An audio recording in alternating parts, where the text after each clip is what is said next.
Hi, my name is Torin Foster, and this is Discussion Board 8, building on Week 4, about changing the drinking law from 21 to 18. These are my two audience members that will be recording my speech.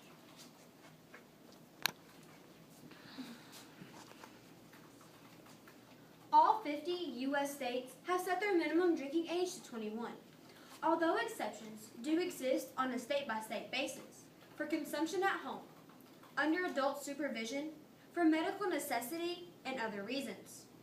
Proponents of lowering the minimum drinking age from 21 argue that it has not stopped teen drinking and has instead pushed underage binge drinking into private and less controlled environments, leading to more health and life-endangering behavior by teens. Opponents of lowering the MLDA argue that teens have not yet reached an age where they can handle alcohol responsibly, and thus are more likely to harm or even kill themselves and others by drinking prior to 21 years of age. The repeal of alcohol prohibition by the 21st Amendment on December 5, 1933, allowed each state to set its own alcohol consumption laws. At that time, most states established the MLDA for alcohol at 21 years of age.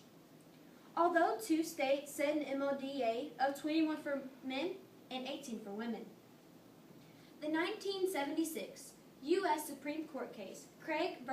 Bourne, ruled 7-2 that this age difference violated the Equal Protection Clause of the 14th Amendment. Following the July 1, 1971 passage of the 26th Amendment, which lowered the legal voting age from 21 to 18, 30 states lowered their MLDA to 18, 19, or 20.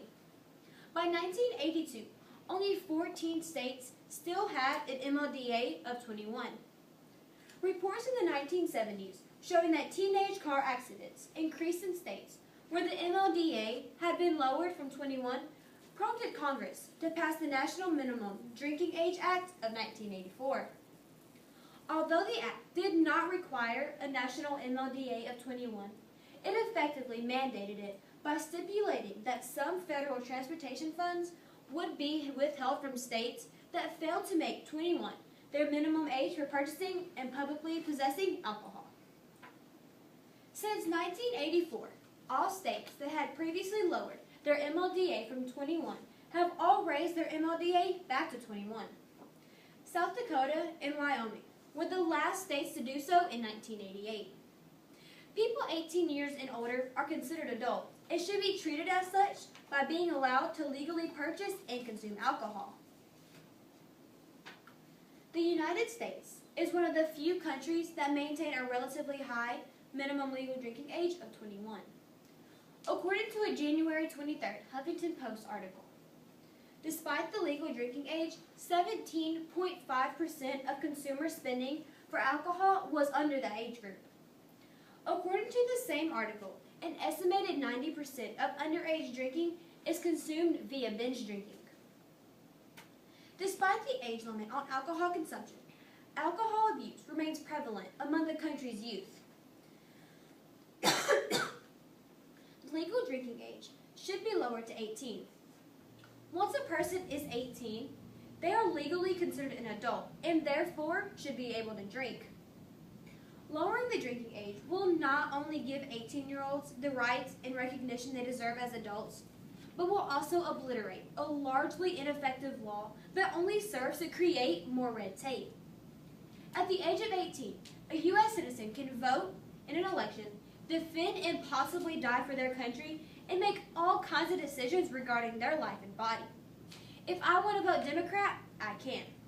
If I want to ink up my body, I can. If I want to fill my lungs with smoke, I can. Going wine tasting with some friends, however, is somehow too far. There is no reason 18-year-old adults should be denied the right to partake in alcohol. At the age of 18, I believe that young adults are old enough to make their own decisions regarding alcohol.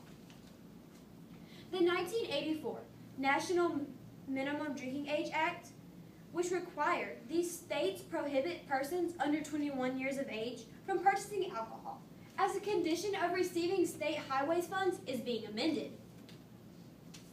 Advocacy groups have been fighting against this law for nearly 30 years now.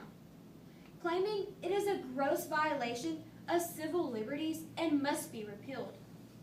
They claim the law is absurd and unjust that young Americans can vote, marry, enter into contracts, and serve in the military at 18, but cannot buy an alcoholic beverage. Now, advocacy groups such as the National Youth Right Association are claiming victory over this amended law, which will be in effect on June 4th, 2015. Brown University anthropology professor Dwight B. Heath says he favors a lower drinking age. He is not advocating kids getting drunk. Instead, he favors a cultural model, which is common in countries like France and Italy, where parents serve small amounts of wine to their children at family meals. By doing this, he says parents educate their kids about alcohol and rob drinking of its taboo allure, which can make rebellious teenagers sneak off to basements and backwards to binge drink far from adult supervision. He says, in general, the younger people start to drink, the safer they are, says he. Alcohol has no mystique. It's no big deal. By contrast, where it's banned until age 21, there's something of the forbidden fruit syndrome.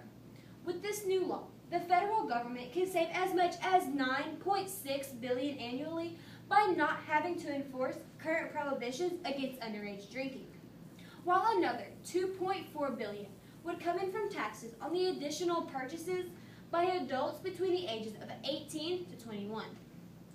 Economists say that this is a good move for decreasing our fast-growing national deficit. Thank you.